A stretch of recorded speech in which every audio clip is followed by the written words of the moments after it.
So let me ask, how much discretion do police officers have once they stop you regarding a traffic violation? They have a lot of discretion. They can change the speed down on their own. They obviously can change it up, not legally, but who's going to say? I wonder it all the time. Like, this cop could pull you over and say, I saw you doing this. Very, very, very, very rarely have I seen at trial the cops prove it with the video. So it's not, and people say, oh, go get the dash cam. I say, you can go get the dash cam. Many agencies, it's like hundreds of dollars process to request it, and months. It's not what you're getting from me for $110. I'm not getting the dash cam. This is very clear expectation of what you're getting from me if you want to get it and you believe it. But they've got discretion. They can let you go. And I don't get a lot of tickets where I hear this cop trumped this up. He added on. Now, maybe they'll give you 4 tint tickets because you were being kind of a jerk to them. And, well, all 4 of your windows are illegal and you were a jerk. He's going to do it. More times than not, I hear the cop helped me out. He told me he could have given me 4 or 5 for all these different things. He said, go fix these. I'm just going to give you 1. So they do have discretion. All right. They also get the very big benefit of the doubt. So you go to trial, people always say, I wasn't speeding. I say, how do you prove that? Because he's going to have a radar gun with calibration documents. And whether you were or weren't, he's going to say it went off and everything's checked off. How are you going to prove you weren't speeding? They say, well, how could you prove that? It's such a silly, ridiculous answer. But I say you could have a in-cabin dash cam that shows your speedometer. You could have your own calibration docs that your car is calibrated to the right speed. And you can have the entire time you were in your vehicle that day for the stop to show. So you can say, hey, court, my car is perfectly calibrated, the same way cops get their pace cars. And here's the video showing my speedometer never went above 70. And here's me leaving my driveway and pulling back in after the ticket. So it's impossible. And they go, well, who would do that? And I say, exactly. Nobody would. So how are you going to prove you weren't speeding? Right. So the cops have a lot of discretion. But I find that generally they're out there just trying to do their job. You can't give a ticket for more than, unless you're going 6 or more over. So 69 and 65 wouldn't carry weight today. I don't see a lot of 6 overs. A lot of times people aren't getting tickets unless it's 15 to 30 over. Got it. So we're going to learn more about this and other traffic tickets on the Lone Doctor podcast with my guest, Nick Marzuk of Ticket Shield. And of course, as always, our co-host, Jarvis Business with Business Tech.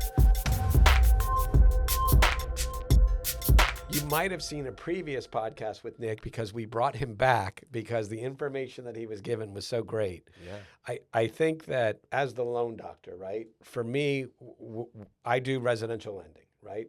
I take the various pieces of a buyer's financial puzzle, I put it together, they tell me what their goal is to buy a house or to refinance, and I make that happen. Right. And even though what Nick does doesn't really relate to that, which is why a lot of people tune in, the people who are listening to the podcast all drive. Right. You know, most of them drive. You know, if there's kids listening, awesome. Yeah. Can't wait to do your mortgage when you turn 18.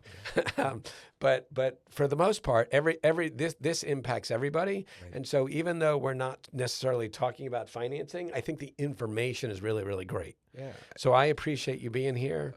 And telling us a little bit more about what we can do if we're ever in that position when somebody gets a ticket. So Thank you.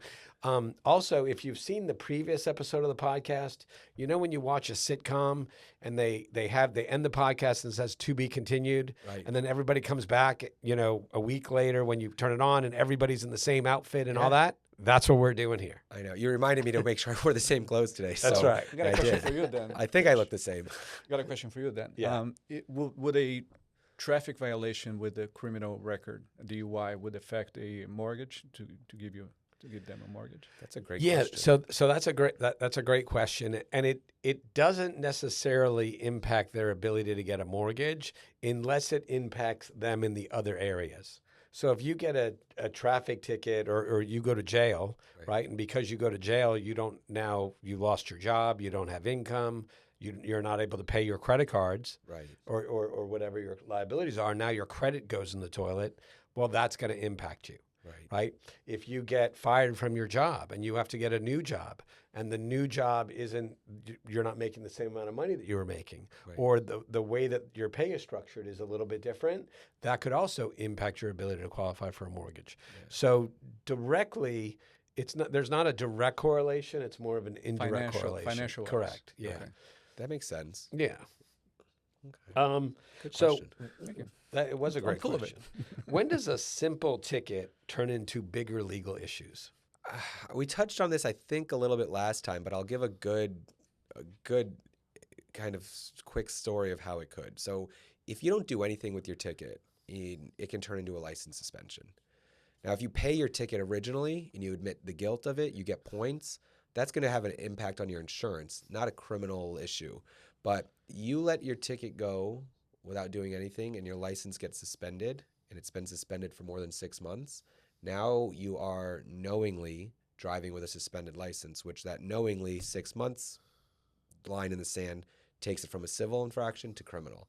So you could get a speeding ticket for going 6 over, do nothing, 2 months in, you get suspended, a year goes by, now you're driving with suspended license knowingly. You can now get pulled over and charged criminally just for that. It's something that $131 ticket, even if you paid it and got the points, you'd probably rather have that than a criminal case. But we had one that was really interesting. I remember talking about it, or wanting to talk about it last time, but a guy got married to his wife. He had, I don't know if he had USAA or she did, and he had State Farm, but these two companies, let's just say he had USAA. When they got married, he joined her State Farm. So USAA reports back to Tallahassee, hey, he's left our coverage, so he doesn't have insurance with us anymore. And State Farm is supposed to say, he's with us. Well, he was flagged for not having insurance, which can suspend your license. When your license is suspended for more than 6 months, it becomes criminal. So fast forward 2.5 years. He's driving with a suspended license unknowingly. That's criminal. 2.5 years. He gets pulled over in Martin County for speeding, 12 over. Not a big deal. Cop gives him the ticket for speeding and says, your license is suspended for 2 years. I got to give you this criminal citation as well. So now, in addition to the speeding ticket, take that apart, he's now got to pay $800, $900 for handling the criminal charge. And when he contacted us, he had already cleared up his license. He went to the DMV that day. He said, here's the issue. They even admitted to the DMV, we see you had insurance forever. It was a glitch and an error on our end. Pay the reinstatement fee because you're good and you're fine. Now your criminal case should be handled much easier because you go to the prosecutor and say, hey, whatever, but he still has to deal with it. So he couldn't have avoided that because he did everything right. But if you don't and you're in that situation where you let a speeding ticket linger, then you could end up with a criminal suspended license ticket. That's crazy. Wow. Yeah. It's it's so funny because people, even in the mortgage arena, and when it comes to credit too, is that being proactive instead of reactive is always going to be the better situation. If somebody's ever listening that gets into trouble financially, is having trouble making their mortgage payments, don't hide under the covers and pretend it doesn't exist. Reach out to the bank because the bank wants to help you, right? And so many times that's the thing. When you ignore something, you take what was a small problem and it becomes a mountain. Yeah. That happens in our end all the time. Go ahead. If you ignore reality starts ignoring you. And people say, oh, I got this ticket. I can't afford to pay you right now and I don't want to pay the ticket. Well, it's only going to get worse and it's only going to get more expensive. And similarly, the state and the DMV, I know everyone hates the DMV. It's just not run very well, but they all want everyone to have insurance, have registration. They want everyone on the road to be properly vetted and safe. Nobody wants you to be out there driving with a suspended license. So like the banks want to help you and give you money. The state wants you to have a valid license, but it takes two to tango. I mean, you got to do your part of it to prevent it from escalating so much. Now, in the news recently, or the last few years, right, AI is kind of everywhere. How has AI impacted your business, and how do you think it's going to impact your business in the future with the ability for people to sort of get information? Like you said, it's like easier access to what I need to do. In the moment, AI has been helpful in that it can just mass produce filings, paperwork. I don't have to reinvent the wheel every time, so it can help stuff like that. It can help with follow-ups. automatic reminders, emails, stuff like that. For the future, it's definitely going to impact law. Now, the Florida bar is a very protective, and they're going to do everything they can to protect their own lawyers. So you can't just have an AI. There was a guy years ago who hired an AI like virtual attorney to say and he wasn't a real attorney. It was New York, and they like gave him sanctions and all this stuff. But Florida's not going to, the bar is not going to allow you to just practice law without a lawyer. But what do? We talked about it on the last episode about you could do what I do, just go to Zoom yourself, but you're not going to know. Now, fast forward a year, you might be able to ask ChatGPT to review your ticket, and it might say, here's some issues. But until it's perfect, you're not going to go to know for sure. I think our type of law, especially criminal defense versus the tickets, is less likely to be, replaced from AI. Someone who writes wills and trusts. If you put in enough information, AI can spit back out, like, what assets do you have? What do you want to protect? Who are your beneficiaries? Here's a will. I'm not saying I would recommend that, but you could see the path where that might be where it goes. Right. I got arrested for, theft. Okay, well, what were the facts? Well, it's a very factually driven, persuasive driven type of argument. So I'm not worried about it impacting Ticket Shield, especially on the criminal side of our firm. On the ticket side, because we're such low value, I think we might lose some of the younger people who feel savvy enough to ask Claude or Grok or whoever, hey, what would you do to fight this ticket? And I'll just go into Zoom myself.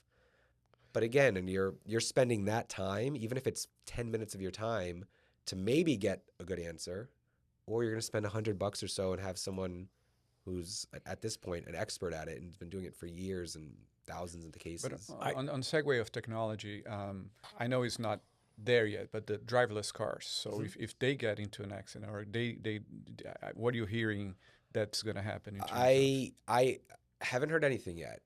I don't see driverless cars in Florida yet. There's obviously Miami. Are there? Oh, yeah. Yeah, they have Waymo. Yeah, I saw them in Atlanta over spring break. It's wild. It's crazy. I haven't come into a ticket yet with it. Maybe they're that good. But I haven't seen one personally, and I don't know who the responsibility would be if they blew through a stop sign and a cop pulled them over.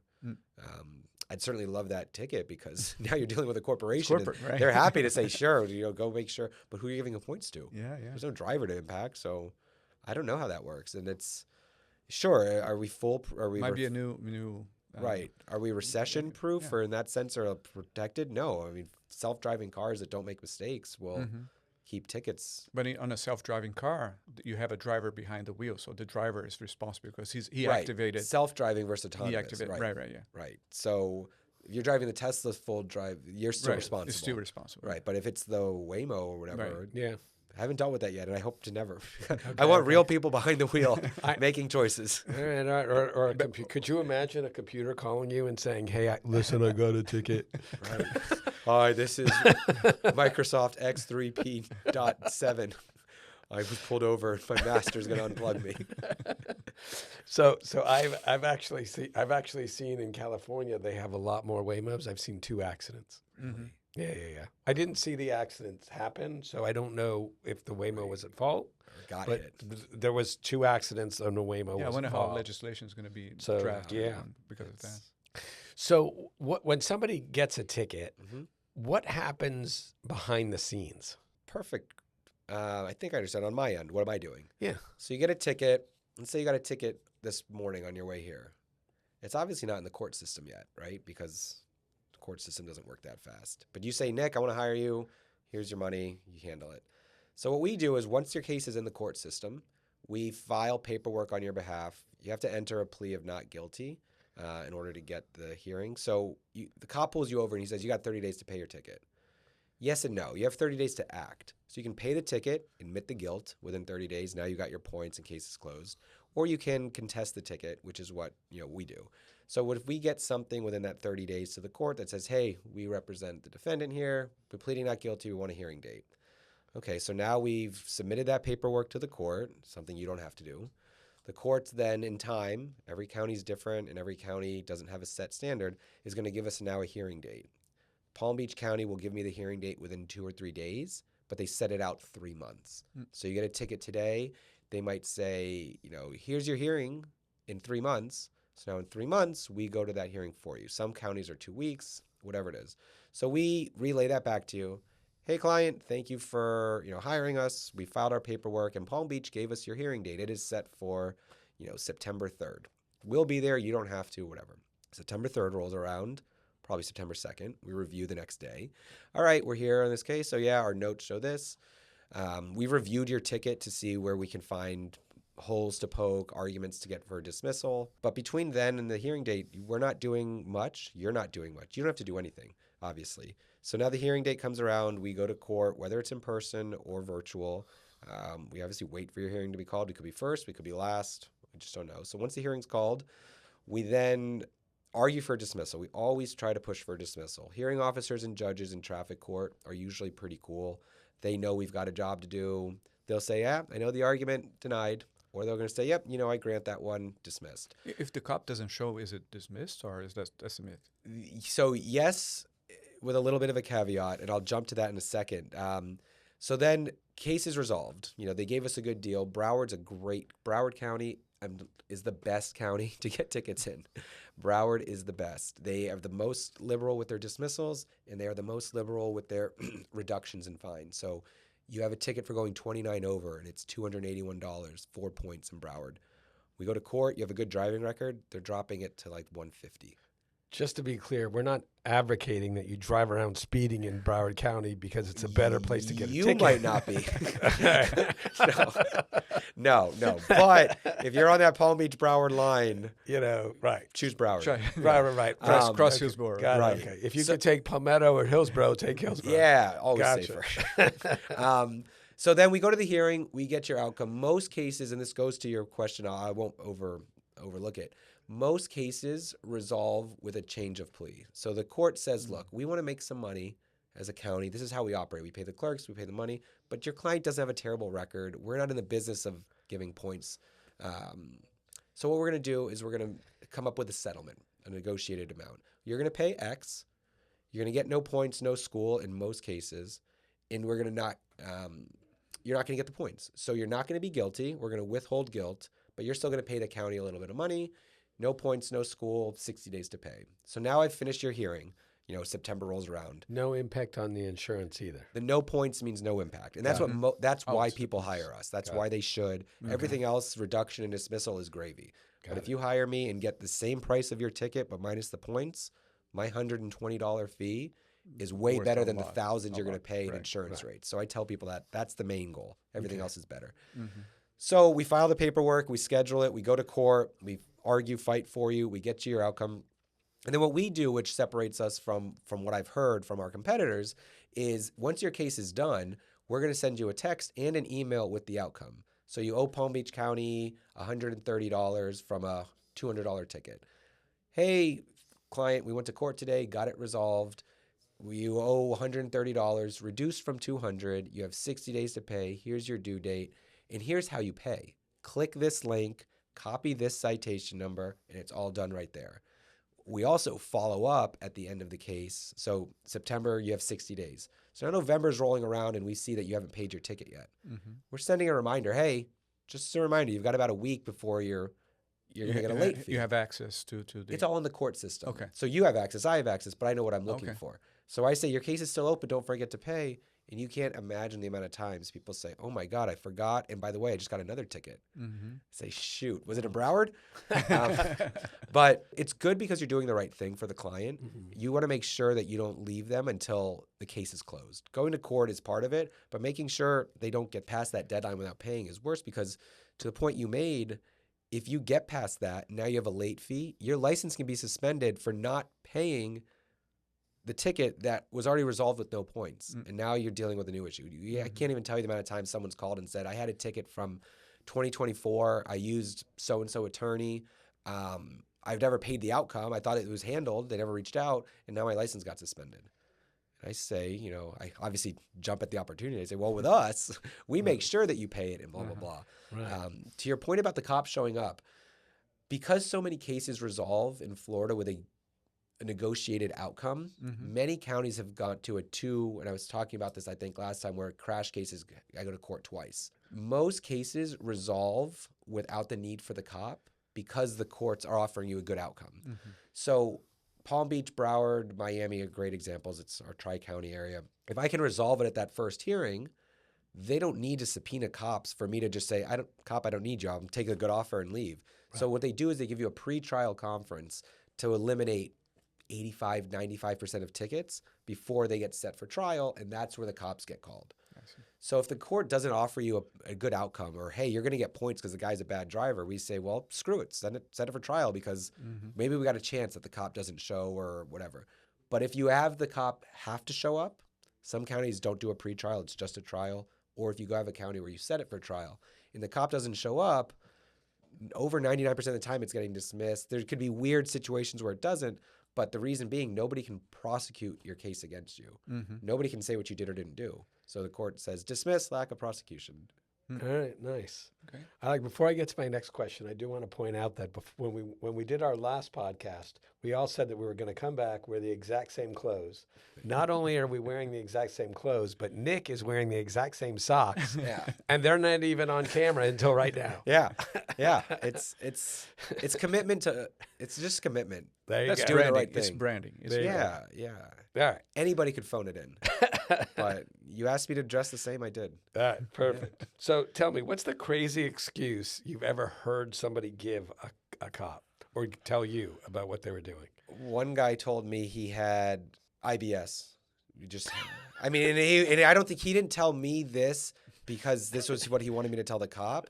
He told me this because this is what he had. He said, I had to drive around. I was going to poop my pants. And then I'm laughing. Sadly, because he got pulled over, he didn't get where he needed in time. He ended up getting the ticket and still pooping his pants. It was a ticket for driving on the shoulder. Driving around, and got pulled over. And he called me. He was like, "I did it. I told the cop why. This is why." And I had to poop his pants. I mean, it's funny, but. Yeah, IBS awesome. Isn't funny, but in a vacuum, the story of I had to poop my pants and he still ended up pooping his pants was comical. I mean, a lot of people you hear. This one was interesting. I had like an 87-year-old woman with an electric BMW. She got pulled over before the super speeder for going 87 in a 35. She said her new car. Okay, makes sense, and. She was following her son to the BMW dealership to leave it there on a Sunday night so they could fix some stuff that was wrong with it Monday. And it was like sundown, starting to set, and she lost her son. He got through a yellow light and she stopped, and she didn't know where she was going, so she was just flying. But admitted to me, between me and her, she's telling me, yeah, I did it. I'm like, okay, well, the ticket wasn't filled out right. Got the ticket dismissed. That was awesome. But some are crazy stories. Some are, my kids are yelling in the back, or I didn't do this. Maybe I did, but I don't know. A lot of it is I wasn't going that fast. Well, you were going 8 over, you admit. That's still speeding. What do you want me to do? Right. But the poop one is... That one's pretty good. Yeah. If let's say I have a business and then I use my employee's car to transport some equipment and they get into an accident. Is the business liable for his accident or his speeding or whatever? He owns the car. He's transporting my equipment to go to work for me. In the scope of your business? I beg your pardon? In the scope of your business? Yes. He's working for me, going towards doing something like that. I mean, if you hit me, if he hits me, I'm going to try to sue both. Sure. The business and the sure. Driver, yeah. You've got deeper pockets, probably more insurance. Maybe it'll be supplement or secondary to it. But I don't deal with personal injury or insurance claims like that. There's so many good personal injury attorneys out there that I don't need to muddy that water. I've done it in the past. Ticket-wise, though. Ticket-wise, I mean. Yeah, so ticket-wise, no, he can't say, why my boss was making me do this for work, so the speeding ticket should be his. No, he didn't force you to speed. A lot of times, though, we get company cars, ABC Chiropractic owns this vehicle, and that got a red light camera ticket. Right. So you definitely don't want to hire me because they can't even give it. There's no person. Even if it's just pay the ticket so it closes out. But there's no person even as the registered owner. It's a company. Got it. what you see a lot more than you would like is, let's see, the cop gives somebody this morning, Stephanie Dawson, a ticket, right?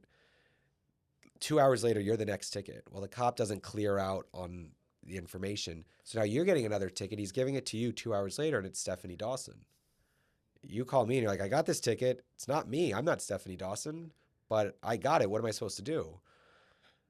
And I say, well, you can hire me and I can monitor the docket for you, because they have 6 months from when you're issued the ticket to bring you to trial, or there's a dismissal based on speedy trial. Like, traffic happens within the 6 months. So you can check it every day. If you want me to check it, I'll go in and I'll check. You can hire me and I'll charge you maybe half. If it ever comes up, I'll take the other half, but I'll be your eyes and ears. But you're probably not getting the ticket. Poor Stephanie Dawson, who got 1 ticket this morning for speeding, now has a second ticket for 2 hours later for a stop sign that she doesn't know about. Now she's going to handle her speeding ticket, probably, because most people are responsible enough to handle the tickets they know they get. But she doesn't know another ticket was issued to you later in the day for her. So now 30 days passes. She gets that late fee. Maybe she doesn't see the letter from Tallahassee. And now her license is suspended for a ticket she didn't even get. Right. All because of the cop's error. Now, is he doing it on purpose? Of course not. He doesn't want to make a mistake. Right. But if Stephanie calls me and says this, hey, I got this other ticket I saw online. It wasn't me. It's 2 hours later. It's a different vehicle, but it has my name and driver's license. I was in school.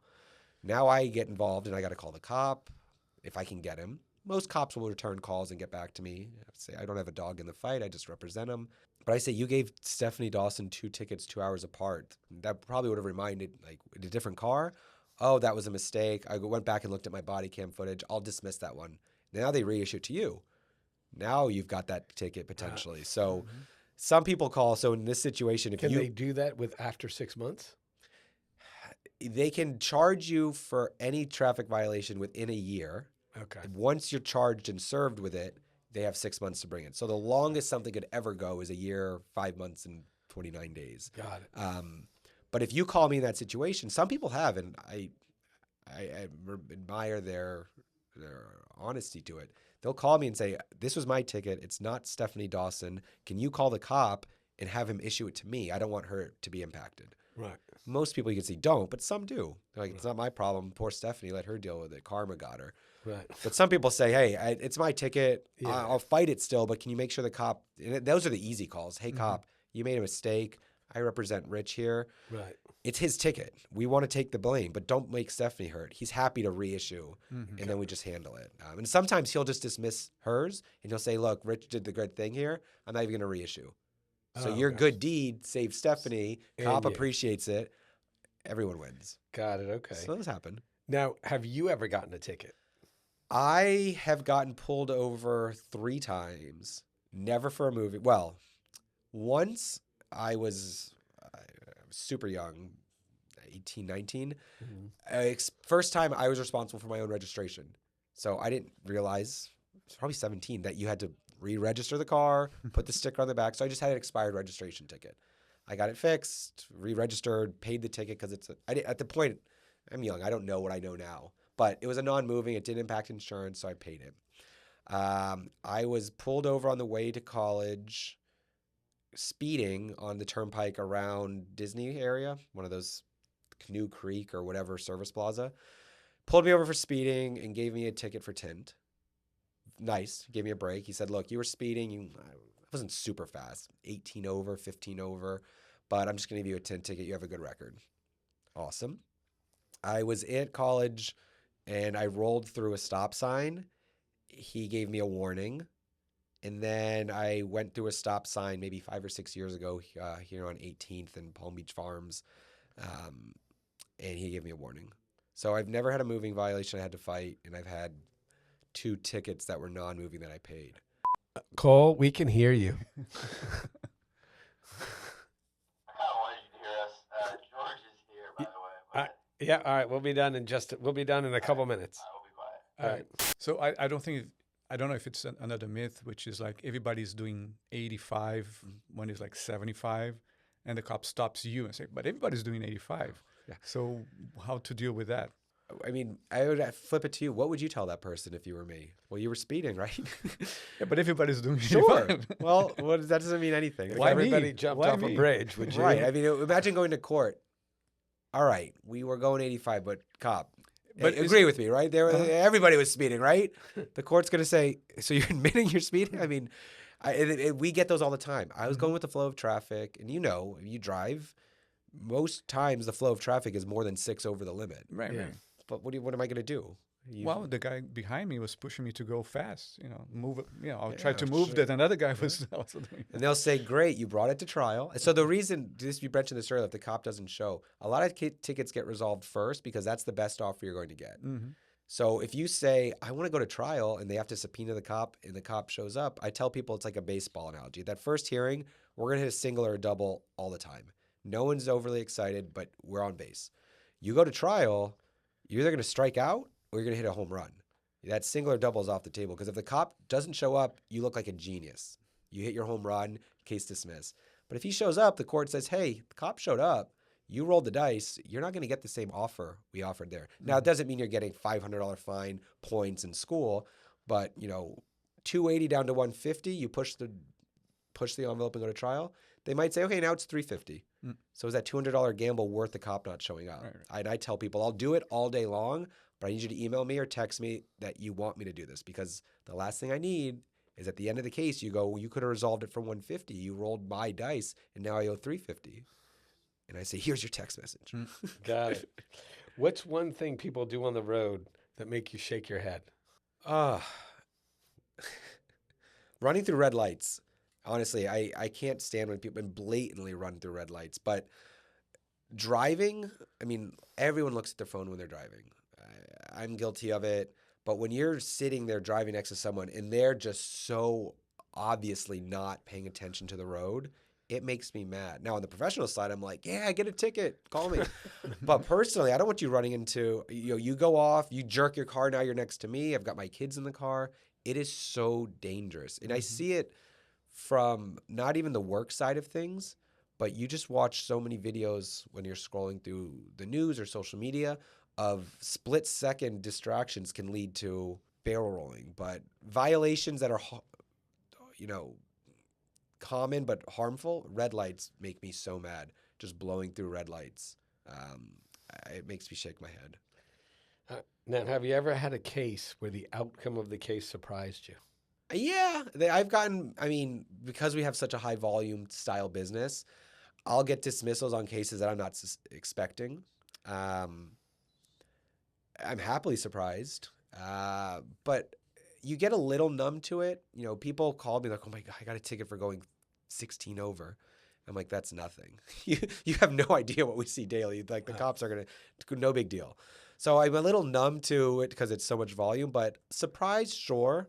Nothing, no like really good story of like, oh, well, this case was this and I can't believe it ended this way. It's just when you get a dismissal you don't really expect, you're like, okay, I shot my shot and didn't think they were going to buy it. And the judge said, okay. All right. Yeah. So to piggyback on that same question, what do you think your biggest win was? You talked about that one client. Yeah. So I had somebody going 63 over. Ticket was dismissed. That's big.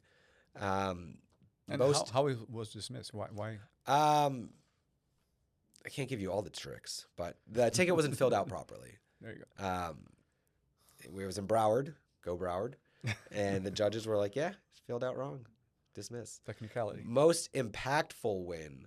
Serious bodily injury. I think we talked about it, but if you're found to have a ticket, liable for a crash that has serious bodily injury, you get 90-day suspension and a $500 automatic fine. The judge can say, I don't think you really did anything wrong, but the statute says I have to.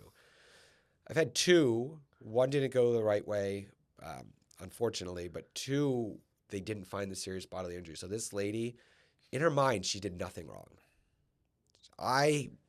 She's turning left against oncoming traffic, 3 lanes of military up in Delray or somewhere, almost all the way through. In that third outside lane, a scooter hits her in the back right and bad injury. No helmet. Just the guy's really injured. All the witnesses say she went through and he ran into her. but she has to yield to oncoming traffic. She was like, no, I had I had control of the lane. He didn't swerve. He didn't slow down. I'm like, he doesn't need to. I said, if these witnesses show up to the trial, all of their testimony is against you. Like, this is not good. We were hoping for no shows. But the fortunate part was the victim, not a victim, but the person who hurt himself on this here didn't show up. So the court said, we can't prove serious bodily injury because the cops who showed up aren't doctors. They can say he was in the hospital, but it doesn't mean anything. And the two witnesses who essentially said what she did wrong had nothing to do with the injury. So we started the trial. We were there on time. And we're like, it's 10:31. He's not here. Let's get going. They call a dog bite case first. And this judge is talking to the people. And I'm like, don't throw up. 20 minutes we're waiting for this dog bite case. Finally, they call us. And I'm like, Judge, there's nobody here to talk about serious bodily injury. So can we just change our plea to no contest? She'll pay her $166 fine, but no license. And he looks around. He's like, yeah. So he brings everyone up, and I'm still making sure this guy doesn't come in with half his head exposed. So she went from having points, $500 fine, and a 90-day automatic license suspension to no points, no school, $166 fine. So that was more impactful than the guy who was going 63 over because 3 months of license suspension is a big deal. Sure. Versus just monetary. So that was a big win because it was the biggest win. Okay. For the client. Yeah. That's a good choice. So what advice would you give someone trying to rebound after legal trouble, like because they got a DUI or stuff like that? Any advice that you would give somebody? I would say stop doing once. that. Yeah, obviously the obvious. Don't drive drunk again. You got 4 speeding tickets. Stop speeding. Being aware of just your situation is probably the most important thing. So I haven't had a moving violation in my life. If I got pulled over here for going 30 over, I'm not worried about anything. I'll pay the fine. Almost any county in the state, I'm fine. But if you've got 3 tickets in the last year going 15 over, 12 over, 13 over, the court the first time is going to say no points, no school. Second time, they're going to say, okay, no points, no school. Now you've done it 3 times in 8 months. They're going to say no points, but you're going to go do an 8-hour school. So that person should be aware that their recent history bleeds to leaning towards points. Right. So now I show up the 4th time. Judge, they're only going 6 over. They go, yeah, but in the last 13 months, they've had 3 speeding tickets. They've already been schooled. They had to go to school. Right. And they're still not learning. So now I'm going to adjudicate them guilty. Now I go back to him, and I mean, it's the hand I'm dealt. It's nothing I could have done. Right. But I go back to him and say, you had a bad record. Why are you still speeding? The court didn't like that. And we're in Alachua County where they're extra harsh. It's not Broward. We love Broward. So advice, just be aware of your situation. Check your driver's license status. It's easy and free online. Search it twice a year. Just make sure there's no weird suspension that fell through the cracks. Yeah. Drive a little safer. You're really not going to get places a whole lot faster. Road rage is never going to work out well. It can lead to criminal. It can lead to a distracted drive, leads to a ticket or an accident. But the advice for people trying to get better, just be aware, move forward. Don't look in the past. Don't dwell on it. Just, try to not repeat bad situations. But I wish there was a better direct answer. Like, if you've done this, now do that. Just don't do this again. I think the answer was perfect. Yeah. Let me ask you one. Is it easy to get away with the express lane ticket? So express lane tickets, there's no more express lane tickets because now it's pay by plate. Okay. HOV tickets, so fast lane tickets, yeah. Those stopped October. They can't give you an HOV ticket anymore. They can't? So the signs are still out there, HOV 8 to 9 and 4:30 to 5:30, but you can't get an express lane ticket anymore in Florida. I wasn't aware of that. Wow. So now you are. Go for it. That's hey, you know what? If you hear anything like nowhere else, are you going to get this information? That's true. That was awesome. Yeah. So let's leave with this. If someone listening gets pulled over tomorrow, what is the smartest way to handle it from start to finish? They get pulled over. Provide what you've got. Give them your license, your registration. Be nice. Be nice. You don't need to argue. You're not going to win your ticket on the side of the road. Never. It's only going to get worse. So, yeah, nobody wins. So you don't need to tell them a bunch. You don't need to admit to anything. You don't even need, my brother called me. He lives in another state. And he was like, I got pulled over and I didn't think I was doing anything. So I was asking him like, well, what did I do? I was like, who are you? The cops got a job to do. Just do your thing. He was like, I know. I thought I saw something online. And no, just give them your information, get the ticket, call me. I mean, that's it. The goal then for me is to handle it from that moment until the court case is done, that you don't have to do anything. So in a perfect world, it gets dismissed. The most common outcome is you're going to get no points, no school, and a fine to the county, and you're going to deal with that at the very end. So I take that long bridge in the middle, but before you get to me, be nice, be courteous. Officer has a job to do. You see so many bad things on the side of the road with criminals attacking cops. Every stop for them is also nervous. You gotta have to put yourself in their situation. Yeah. Get the ticket, live to see another day. Call me. We're gonna see the good, the bad of the ticket. We're gonna find where we can poke holes. We're gonna do our best for you. And over 98% of the time, you're getting no points. And don't pay those insurance fees. I hate auto insurance. The other thing that I would recommend, you didn't touch on it, but keep your hands where the police officer can see them. Yeah, and if you're reaching for the glove box, tell them. Yeah. If you do have a weapon on you, which you're allowed to have, let them know. Even if it's, I've got my concealed weapons permit. It's in the trunk. I'm just letting you know for your safety and mine. It maybe feel overkill because you don't do this every day, but for the cops, they really appreciate it. Mm-hmm. Right. I'm my officer, my registrations in the glove. Honestly, if you're talking real advice, keep your hands on the wheel, put your window down and wait for the cop. Yeah. When they talk to you, explain. If you've already gotten your license out and it's here, but if you say my license is in my pocket, I'm going to reach for it slowly just so you know, you might feel like you're patronizing, but you're not. And it's the safest way to not escalate a traffic ticket. Right. Make it as easy on the cop. So I'll leave, before we go, I'll kind of again tell the story. In college? No. This wasn't in college. This is High school. No, this is actually worse. I was taking my daughter to preschool, and she was at a preschool. I was going down this road, and I really was going the speed of traffic, but the speed of traffic was fast, and I wasn't really paying attention to the speedometer as much as I was just driving.